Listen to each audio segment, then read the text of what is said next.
What is up, guys? Welcome back to another episode of Bulletproof Mindset. In today's episode, we are going over part 3, the last part of the fat loss series. And today we're talking about who is the type of people who aren't ready for fat loss phases. This is my genuine advice as a personal trainer and coach who's worked with hundreds of different people. There is times where you shouldn't be doing a fat loss phase, and I go into the 2 most common times and give some practical advice on what you can do instead and why you should do it instead. At the end of the day, you're a human being and you are responsible for your own health. So whatever you do, it's entirely up to you.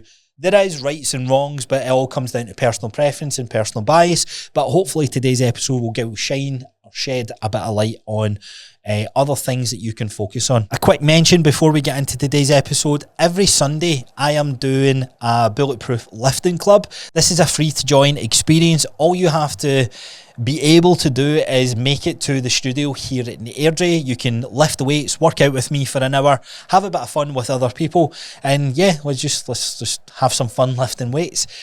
If you're interested in this, there's going to be a link in the show notes. Register your interest. I'll reach out, give you more details on it. And if you want to ask any questions, head over to my Instagram at Coach Crossar and send me a little message. I'd love to have you there. Lastly, before we get into it, ratings. We're almost at 200. Hopefully we might have broken it by now, but if you haven't already, consider leaving a 5-star rating on Apple, Spotify, both, and head over to YouTube, subscribe to the channel. So with that being said, let's dive into today's episode. So the scales and the mirror are lying to you. How many times have you jumped on the scales and you've seen it gone up, you've seen it gone down, maybe not as much as you would have liked to, but it controls you. It controls the mood that you can be in for that day. And the reason I'm saying it's lying to you is because there is so many different reasons why that weight can change. Now, when it does change, usually people think, it's fat. Weight going up, weight going down is associated with fat gain and fat loss, but it can mean so many other things. Did you go to the toilet? Did you drink more water or more fluids the previous day? Did you have different types of food the previous day? Did you have a good night's sleep? Are you stressed? How's your energy? For the women, are you going through menopause? Is it your period? There's so many things that can change, and the human body is definitely a fascinating machine and quite a complex thing to understand. But it's weird that we have just simplified that weight on the scales means I'm fat or I'm skinny. That's really what it's associated with. And it's complete bullshit. It's so bullshit. And yes, weighing yourself on a consistent basis can be a fantastic tool to aid you in your weight loss journey, or should I say fat loss journey, but it isn't the be all and end all. On the flip side of this, when you look in the mirror and what you see in the mirror, because it's you versus you looking at your reflection, it's a constant comparing game. What you see isn't a true reflection of yourself. Believe it or not, there's people that will look at you and go, man, I wish I had her shape. I wish I had his shape. I wish I looked like him. And it's all this, I don't even know how to put it into words, but it's all this sort of comparing and judging, when in reality, it's all in your own head. For whatever you're telling yourself in front of that mirror, doesn't mean anything. You are more than looks. Your body is more than just aesthetics or a six-pack or shredded abs or muscle. And if you're not pursuing something like bodybuilding where you're judged on your aesthetics or you're judged on how you look, like I don't even know if like beauty pageant would come into this, but that if that isn't something that you're doing, then why do you care? Why is there so much judgment on how you look, this constant comparing game, this constant trying to change so many different things instead of looking at what does your body do for you? How does it react? How is it moving? And that's a little sneak peek into an episode that is releasing later this week with Katie Byers. A fantastic episode, by the way. So today I am thankful that this is the last time that I'll be speaking about fat loss for a little while. So let's recap. Last 2 episodes, or the previous Monday episodes, we had what you have to do. So episode 1 in this fat loss series was one of the most important strategies that everyone has to do, not just to keep the weight off, but not just to lose the fat that they want to, but to keep it off and maintain the newfound physique. The second part was 10 different strategies on how to successfully go through a fat loss phase. And also for you guys that do finish up your fat loss phase, how do you keep it off? So they 2 episodes were very, very similar. The last part of this series is something that I honestly wanted to put this at the start of the series, but I knew it wouldn't have gained as much traction because the sexy message is people are interested in losing weight and losing fat. So you now have an understanding of the strategies. You now have an understanding of what to do to have a successful fat loss journey. But the last part of this is, who is fat loss phases not for? Who should not be going into a fat loss phase? And what are some signs that maybe highlight or indicate that you probably want to take a different strategy towards losing fat? So what I'm going to do is kind of maybe explain two different avatars or two different client experiences. And this isn't just individual clients. I'm kind of grouping up a majority of people and bracketing them into the two different types of people that I see, where my recommendation as a personal trainer and a coach to them is that they aren't ready for the fat to lose the fat that they want. Now, we can do it, but it comes with extreme consequences. And knowing the individual and been working with these individuals, there is so many red flags coming out to me as a coach that I wouldn't be prepared to cut those corners and do it, because my job as a coach, I'm on this planet to help people live a longer and healthier and fitter lifestyle. And just because we lose a bit of body fat in the next couple of weeks, I know is going to actually be a detriment to that whole message. And that's where I want to start with this, actually, because just saying it out loud, it makes... I've not said this in ages. I should have opened up the episode with this one. But what is the difference whether you lose the fat that you want to lose in the next 2 years? Like, why do we all want it now? Like, what is the rush? Is it like once you have it? And I think that's a really, really deep question to ask yourself. Like, most people will surround it around a holiday, around an event, being a bridesmaid, a wedding, or grooms, or going to Ocean Beach, whatever the case is. But get down to a deeper root. Like, why does that matter that much to you? Like, why is your body being defined on just how it looks? Is there other things that would get you that hit, that dunt, that confidence boost that you think you're going to gain by losing a few inches off your waist? Now, sometimes the answer might be just blatant. Yeah, I'm going to feel great if I don't have as much body fat as what I do. Cool. But most people I work with, when they kind of reach those goals, they forget that the whole pursuit was about changing the way they looked, because they focused on their performance, they focused on other things, and they like reaping the other rewards that can come with this journey. So really ask yourself, like, why is there such a confined time restraint on this? And see, once you get to that, or once you truly understand that, it sort of like opens up your eyes to, maybe this can be a little bit more enjoyable. Because if it's not enjoyable, I don't care how disciplined you are, how motivated you are, how consistent you are. If you're not enjoying the process, you'll find a harder time to stick to it. And I'm not saying it's a bad thing. I think it's great for these individuals who have this discipline and drive to stick through and do something they absolutely hate for long periods of time. But at the end of the day, we want to make this journey enjoyable. And if we can make it enjoyable, then we're likely to gain more momentum, gain more consistency throughout this process. So, who is fat loss phases not for? So, example number one, or avatar number one I'm going to take you through is, I wouldn't say is it common? To be honest, I don't know, because my bias is going to be through the 300, 400 odd clients that I've worked with since becoming a personal trainer. And don't get me wrong, I would say maybe about 20% of them, the example that I'm going to run through has been the case. And when I'm actually looking at it, there's more telltale signs that if it's some, so let's run through them. So the people who have a really hard time with their fat loss journey, so if you're someone, you're sitting there, you're like, right, I want to lose body fat. I've asked myself these deep questions, Dale. I still want to look better than I am, because I'm looking at myself in the mirror and I just know I'm not where I could be, or I'm not where I was, right? And then you go, right, I've tried this in the past. I've actually tried this several times. I've done multiple different diets. I've done multiple extensive hours of cardio and HIIT classes, and I've managed to shift a bit of weight, but I've still not been happy. So I'm coming to you as a personal trainer, and usually I would say phase one, when a client comes to me, we are breaking down of, right, this is great. I'm glad you've chosen me as your coach. As much as you've chosen me as a coach, I know what I want to do, but I don't know what your lifestyle is like. So the phase one is normally like an assessment, an awareness phase. What does life look like? What is things that you're good at? What's things that you're not so good at? And gaining a bit of a picture of how that person's body works.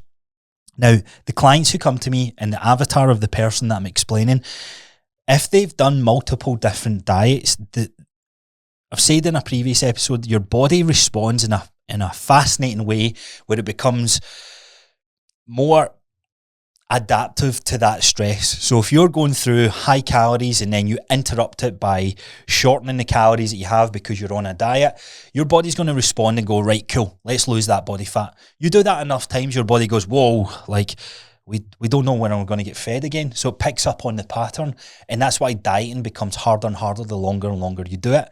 Now, I've had individuals come to me where we have, and I actually said this on a previous episode, where we've cut their calories down extremely low, like literally 1,200 calories.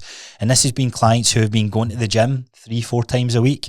They've been hitting their steps, they're hitting their protein, they're sleeping 8-ish hours a night, and their body's still not shifted the weight. Their body's not moved in terms of weight at all. And we've held that for about, I think the longest I went with a client was about 21 days. I think I ended up actually, if I remember right, I pushed that to the 4th week just to see what would happen. And that was her exposure to a fat loss phase. And because the weight didn't change, this was alarm bells to me, because this would tell me. And so yeah, you always look like a wizard to clients when you ask them, I'm going to hazard a guess, have you done multiple different diets in the past? Yes. In combination with that, exercise wise, like have you done quite high intensity and like body burning type of stuff? Yes. Right, okay. And the reason I can jump to that conclusion is because the body's giving me that signal. Like it is as simple as consume less calories than your body needs to burn, but your body's metabolism is a complex machine that can be burning fast or burning slow. And this is an example where it slowly burns the calories that's in the body, making it stubborn to shift any body fat whatsoever. So several clients have kind of fell into this trap where, if I'm being honest, it's really hard to balance as a coach, because I feel it for you guys and girls. I feel it for everybody watching this. Like, you're in a place where there's no compassion, there's no love towards yourself. It's all around, look, I know I'm going to feel so much better when I shift this weight, and I get it, I do. This is pressure from how your friends look, it's pressure from what you see in social media, it's pressure from your family, it's pressure from yourself. There's so many like pillars that feed into this driver. So I know it can be extremely hard wanting that as the goal, and someone to stand in the way of your goal and go, hey, we're going to need to take a different strategy here. It's like someone stepping in your way, and I normally have these honest conversations at the start. But what I like to do is, rather than going off a hunch or making assumptions, I actually like to go to a fat loss phase relatively early on if the goal is fat loss. So in this example, I had a client I was working with, and they were in this set diet or meal structure for, I don't know, several months, okay? And although there was no calories attached to it, I worked it out roughly to be around 1,400 calories. Now, I explained to this client that, like, what is it that you're looking to do? And it was like, I want to build strength, I want to feel better, I want to have more confidence, but I do want to be able to eat off this sort of meal structure and not feel like I'm gaining weight. So I'm like, right, cool. And then the other thing was like, I do have some kind of areas of my body I'd like to improve on, and I'd like to lose a bit of body fat as well, but that's not at the forefront of the goal. So with this client, we spent about 2-3 months working with more of a flexible nutrition log where there was no wrong foods to have, and they could slowly build up the calories. All I was interested in was the number roughly, and the protein count, all the macronutrients, micronutrients, yada, yada, yada. And this client eventually, over a 3-month period, which then became a 6-month period, managed to work up to the 1,900-ish mark, right? So 1,900, sometimes 2,000 other times, while consistently having the ability to eat out. Pretty fantastic. So we achieved the goals of, okay, we're eating out. The feedback from you is you feel strong, you feel that you're not gaining body fat, but we know the scales have gone up through the tracking that we've done, but we're in a good place. Now, eventually this client got to the point where seeing that weight going up got the best of them, and they were like, right, cool, can we do a fat loss phase? And this was a client that, really looking back, should have done a fat loss phase sooner to highlight the importance of this, but it doesn't matter, like we ended up doing one anyway. And this was a client that we'd done it for the 4-week period. Normally I'll do it for 3 weeks, and this will be your pre-season. Like if anyone looks at a sport, there's always a practice, right? So you, especially if you look at like a long run, if someone's trying to like PB a marathon, they're going to do like a hard run about a week before, right? And this is the same idea. Footballers play games before they go into the football season. It's practice. It's making sure, right, what wasn't great? What things did we need to change? What was that strategy the right strategy? Are these foods the right food? How does my energy feel? All these different things that we get from going through a pre-phase or pre-season fat loss. So with this client, we ran through it, and we got to cut calories. We dropped down to 1,500 week 1, right? So we dropped from 1,900 to 1,500 on paper. Through any research that you have, through anything that we look at from a calorie consumption, that should have been enough for her body to respond in a way where the weight started dropping down. Roughly, I was looking for 0.5 to 1 kilo of body weight per week coming off the scales. So we dropped the calories. Monday and Friday weigh-ins. Monday, obviously, was the first day. When it got to the Friday, no significant drop in weight.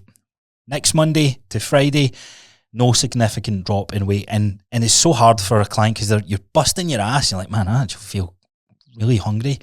Cutting calories, and you're jumping on the scale, and you're giving so much power to the scale. Now, initially, I'm thinking as a coach that as you go through this journey, you might be someone that is still building muscle because you're doing newer movements and new exercises that you might not have done before. Even if you give your training program a little bit more structure, you can still be classed as a newbie in this environment. So in the back of my head, I'm thinking, right, the scale moving weight doesn't bother me. I'm not looking for that as the main metric. I'm paying attention to how do you feel? How's the workouts? Okay, we hit PBs in that phase of the workouts. Again, we're stronger in the next session. As long as we're getting stronger, then I'm happy with that. How's your energy? How's your sleep? All these other things. Anyway, fast forward the 3-week mark. Monday, there was a little bit of weight drop. Friday, again, nothing drastic. I think it was like a pound. And that was the point where the client said to me, I'm really, really struggling with this. Like, do you think I should drop my calories lower? And I had to say to them, like, no, let's hold this for a good full 21-day period. So if I'm right in saying the 21-day period was the following week on that Monday, that would have gave us it. Weighed in the Monday, I think, over the 3-week period, dropping 400 calories every single day on the lead up to that.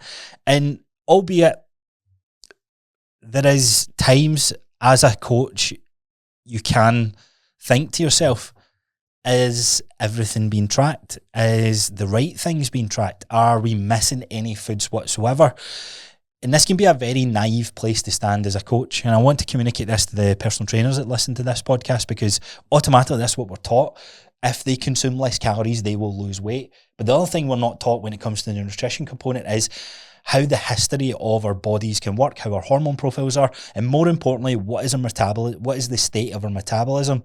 So this person is consuming less calories than what we were at, but that doesn't mean that she's burning less than what she needs. That's the important part here.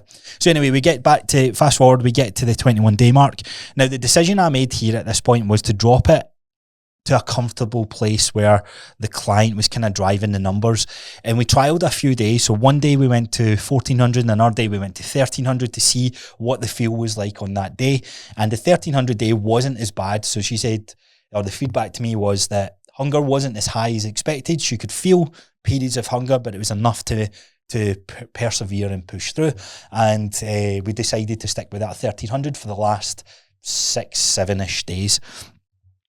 By the end of this, over a 4-week period, we managed to lose 0.7 of a kilo. And I must admit, the weight throughout this process it became Monday, Friday weigh-ins, and then there was an extra weigh-in, but it kind of spiked down, spiked up, spiked down, spiked up, spiked up, spiked up, spiked down, but it kind of flattened out, right? And the difference between the start of this fat loss phase and the last of the fat loss phase was give or take half a kilo, right? Half a kilo to 0.7 of a kilo. Now, in all honesty, I think this is a successful fat loss phase because we gathered a lot of information, and we were in a place where, although that was a challenging 4 weeks for her, it allowed us to assess and make a decision on, or one, be able to understand what is going on. Because when I'm watching the girls at the Weight Watchers class or the Slimming Worlds or people at my work, they're talking about losing tons of weight week on week. Why is my body not doing that? And this allowed me and gave me the opportunity to communicate, which I can now share with you guys, is your body can be in a position where it can be so stubborn because of the previous diets that you've done, the previous stress that you've sent to it. And I don't mean that as a bad thing. It's not that your body's fucked forever. It just means the game plan and strategy, we have to change up. And this is where you can hit a crossroads, and it can be so hard depending on what that deeper why is. This is a really challenging thing if someone's got a wedding date, right? And you do this and you've only got a limited amount of time left, and there's a big push for what has to happen in the next couple of weeks. And it can be really hard to say to a client, look, you've seen how stressful and how hard the last couple of days or the last week of that phase was. To shift very little weight in that, is it maybe best to take another strategy? But that can be the unknown if that client has never experienced working on their performance or feeling stronger, getting deeper squats, stronger deadlifts, better range of motion, better joint health, better energy feeling. So it can seem like a missold dream, because the dream for that person is to look so good on the beach or so good in their wedding day. So it's a really hard one to balance. And as I said earlier on, I honestly have so much compassion towards this and empathy, because how, knowing what I know now, it's easy for me to accept, but I also remember the younger 20, 21-year-old me that wanted to step on stage at bodybuilding, and all I cared was how I looked. No one could have shifted me away from that. And this is all hindsight. I think this is why you need to experience it for yourself, but knowing what to experience can be, that's the point of this podcast. Hopefully I can shed a bit of light on a different way of doing this. So being able to communicate to this client, because your standard advice, if you've listened to the last 2 episodes, which you should have, I'm going to link them below. It's 2 episodes before this and 4 episodes before this one. The whole idea of fat loss, when you kind of break it down in paper, goes eat less calories than what you need to. Do that over a period of time. You'll see your weight loss. You can expect 0.5 to 1 kilo of body weight drop on average per week over the course of 8 to 12 weeks, right? That's it in simple terms. So you run through that and you don't get those results. This is why I'm explaining this sort of client avatar, because this isn't just the client I had. I've had a number of different clients, as I said, that have been in these similar shoes. I actually had, in fact, there's one other story I'm going to tell you with this, and then I'll come on to what the opposing strategy would be. The other client I had with this was someone that, again, it was all focused around a wedding, but we had a ton of time. So this lady came to me, this was post-menopause and all this sort of stuff, or going through menopause, should I say. So again, there was still some hormonal challenges, but they were getting the right care and supplementation and all this thing through their doctor.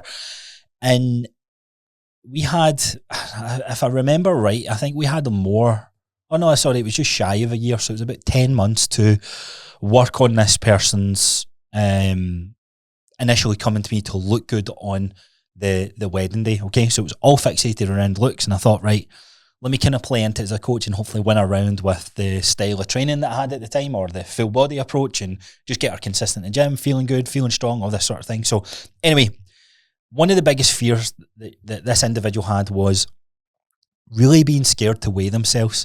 And I said, cool, that's fine. Like, if you're not someone that wants to weigh yourself, then we can bring it in at a later date. But what we do need to understand is, before we start this journey, before we go into any phases whatsoever, we need to know a starting point. So we eventually got over the fear of weighing ourselves, weighed it, input the data, boom, done.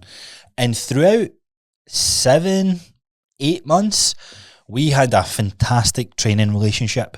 We worked up consistency where there was 3-4 workouts every single week. These were full body routines. These were squatting, deadlifting, overhead pressing, benching, rowing, all these fantastic compound lifts. And it wasn't just doing them, it was executing them with perfect technique and also executing them with strength. Like for the ladies listening, like 60, 70, 80 kilo deadlifts and 60 kilo squats, ass to grass, and being able to do like a band-aid assisted pull-up and all this sort of stuff. Fantastic bouts of strength were being achieved. Throughout this process, feedback, my sleep's good. Oh my God, my shoulder used to kill me and it's not killing me anymore. My lower back used to hurt. My lower back doesn't hurt anymore. I feel great. I feel strong. I'm getting compliments from other people like, oh my God, you look great, right? All of this feedback is getting fed into this individual for 6 months. And she came in one morning and she essentially kind of broke down in tears. And I thought, what's going on? And it was like, I weighed myself this morning. I was like, right. And what was it? She was like, it was only 1.5 pounds or 2 pounds down. And I was like, right, okay. And I had to interrupt or try and interject to say, right, although your body's only lost 2 pounds of weight, we can physically see through your measurements or through your compliments from other people that your body has changed. Another thing I should have mentioned, that taking measurements is a fantastic tool, which I'll come on to explain in a little sec. But we took body measurements at the start as well, and this client was in distraught because of the weight in the scale, the stupid number that can be used as a tool, but if it's got so much emotional hold over us as human beings, ruined this, or could have ruined the path of this person's fitness. So anyway, the way we turned around, we managed to measure waist and all this sort of stuff, and we updated them, and it was something like 10 centimeters. I was going to say 10 inches there, but I can't remember what the actual metric. I just remember seeing 10 on the whatever it was we done. Was it 10 inches? Was it that big? It might well have been, but let's say for talking sake, it was 10 centimeters, right? Still a fantastic amount of weight or a fantastic amount of inches to see come off your waist while eating more food, getting stronger, and getting all these other benefits. And you'll notice not once I spoke about fat loss, because we never even attempted a fat loss phase at this point.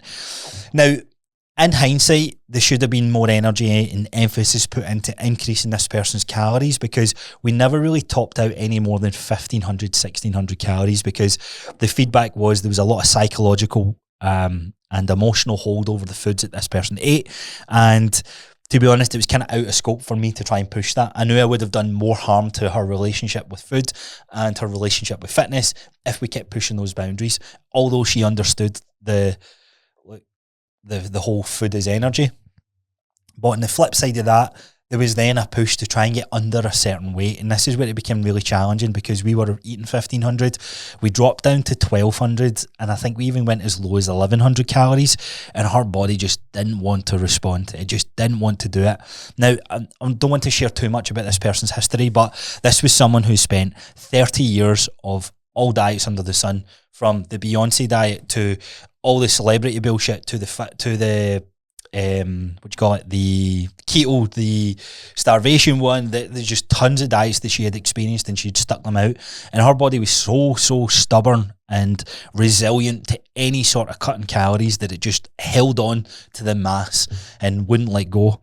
And this was the crossroads that we had to get to. Now, this person managed to go to the wedding, have a fantastic time, look great, all this sort of thing. And this person's still working out to this day, which I believe is a success on my part. I think that is a fantastic thing to see as a coach, that when someone finishes working with you, that they're still kind of looking after themselves for the joy and love of the other things out with fat loss. But these two client examples, and the reason I want to share them is because there's so many people that will come to this, and rather than writing yourself off as a failure, you need to approach or go into a different strategy. And it circles back to the first episode where we were talking about reverse dieting. This is where you start. You don't start on, okay, you want to lose inches off your waist, or you want to lose inches off your arm, but you're not in a place where you can do that. To be able to do that, we're going to have to go sub 1,000 calories. We're going to have to move you like a madman. And look, lifestyle wise, it ain't a cool place to be. It ain't oh yeah, this is just be fucking more disciplined. No, you don't want to do that whatsoever.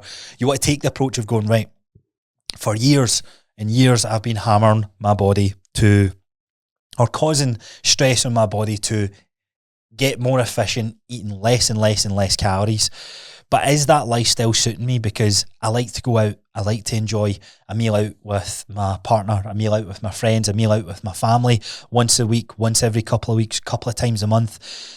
If the answer is yes, that like this is you, then you want a body that can handle a higher volume of food and not gain that weight on. Because this is the thing, if your body gets efficient with those calories, which it has in these two circumstances with clients that I've had, then when you easily overeat that small amount of calories, your body will gain weight. Now, that then becomes a whole other episode in its own, because then it's back to, it's like, oh, I'm gaining weight and I'm not doing anything for myself, and okay, right, I'll just do another diet to sort it, and it works a little bit but not as well as the last one did, and then the next one doesn't work as well as the one you did before that, and it just becomes a whole, oh man, you know what, I'm just gonna be fat, life's better from fat. Imagine trying to work out, like, there's so much effort. No, it doesn't have to be. Now, there is effort involved, but I would argue that the effort that is involved is a little bit more enjoyable. So framework comes down to this. It's simply this. So that if you're that person, you're not ready for a fat loss phase. From a coach, if you come to me, I am telling you that, and I tell it from a place of love. If you want to lose the fat, you need to eat more food first, and we have to spend a bit of time increasing the amount of food that you have so your body adapts to that amount of food, and over time, we can then introduce a fat loss phase. Now, that doesn't mean you're not going to gain fat, or I tell a lie, that doesn't mean you're not going to see body composition changes, because as I opened up with the episode, the scales lie to you and the mirror lies to you. If you're in a shit mental state, you will look in that mirror and you will curse every swear word under the sun at yourself. You fat piece of shit, you're this, you're that, look at the state of you, yada, yada, yada, yada. But if you're in a positive headspace, you start to speak better towards yourself or see yourself in a better light. And I'm telling you right now, this is why I'm a big believer. If you focus on getting a little bit stronger through resistance training, no matter what resistance training you do, you reap that benefit. You reap that reward of these little challenges throughout your workout of, oh, can I do that weight? Oh my God, I'm doing that weight. Oh my God, I'm doing more than that weight. Jesus, I'm doing 10 reps when I could only do 3 reps when I started. All these little bits of adverse situations, all these little wins and micro wins lead to this bigger gain of, man, you know what? I'm pretty badass. Now, it's hard to keep that mental state, because you then go on social media and you're like, oh, but look at him, look at her, look how much they're lifting. Fucking cares. Strength is relative. Strength is relative to the journey that you're on, and you need to look at where you started and start building momentum of getting away from that person who you maybe once were. I don't like the whole like new me side of things. Like, it is you. Like, the position that you're in just now, if you're looking to lose fat, that is all consequences for the decisions that you've made. It's not bad. It's just, that's just what happens. So now that you know that that's what happens, it's like, right, okay, I accept that.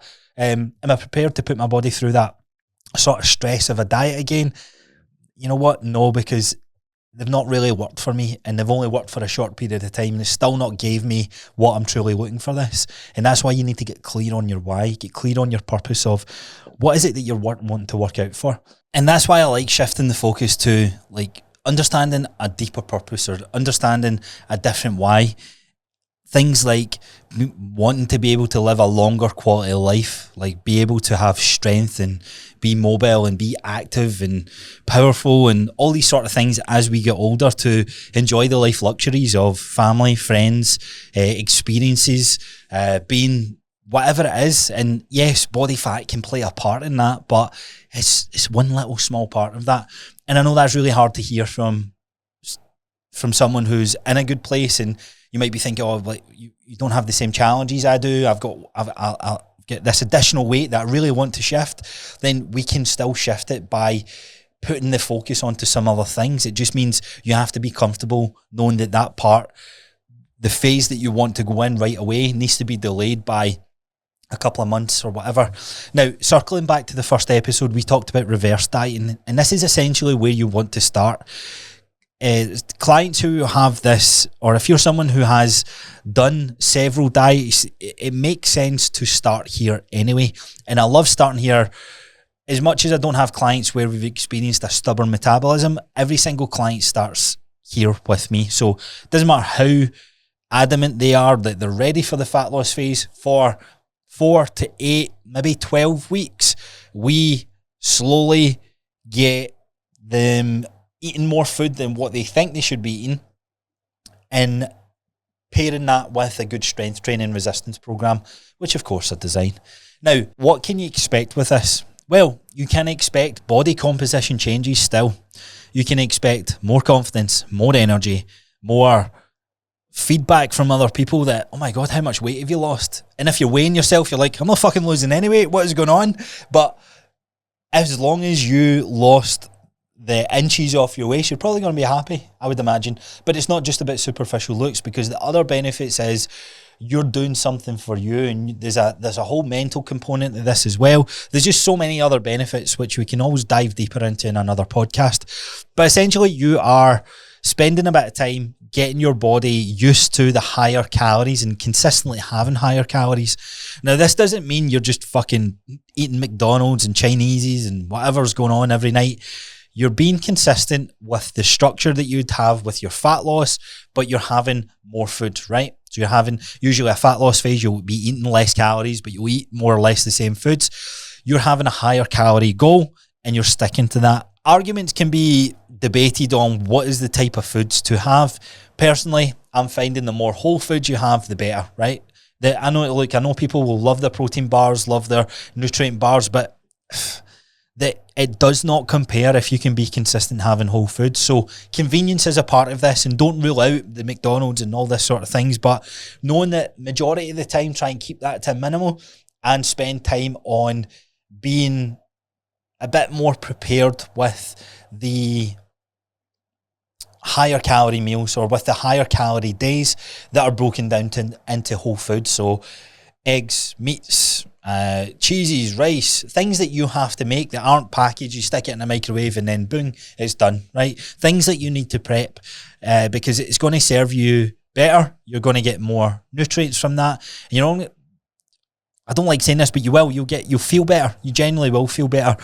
I've consistently had shakes, protein bars and all that sort of things compared to where I'm at now, where most of my in fact, all of my diet is, maybe not diet's the right word, but all the food that I have, the majority of the time, is your whole foods, because it makes me feel good. It helps my digestion, feels good. I don't spend hours on the toilet. I actually feel nourished. My skin's then good, my hair feels good, my strength feels good.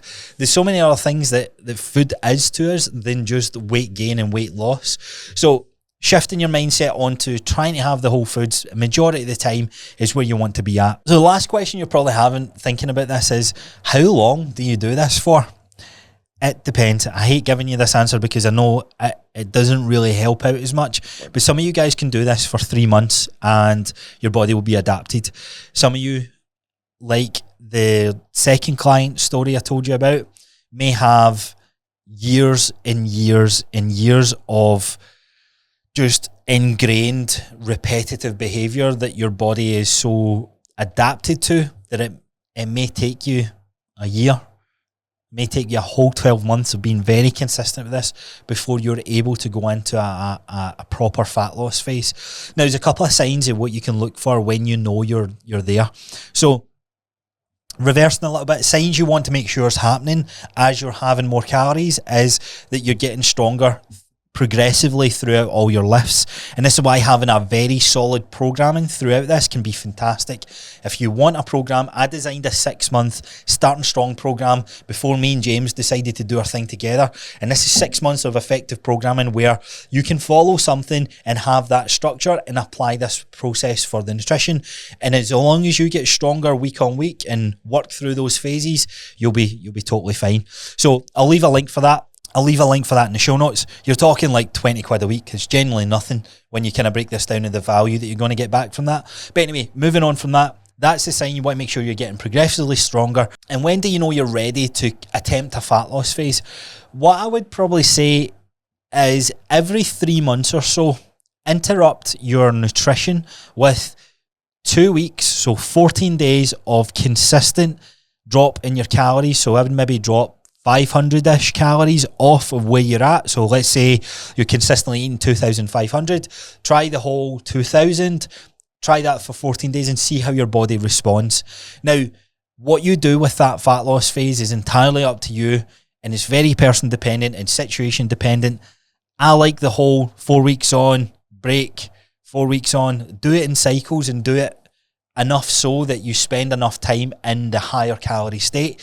But let's say you're 3 months in, you're like, right, 14 days, I'm going to do it. You do it for the 14 days and you're like, wow, I actually seen the weight drop drastically. And you see you're probably expecting over a 2 week period, maybe half a kilo to a kilo to drop in body weight if you've got your metabolism's in a very efficient and working place, then that's what you can expect. And if you see that, then cool, you might actually be ready to do your first official fat loss phase.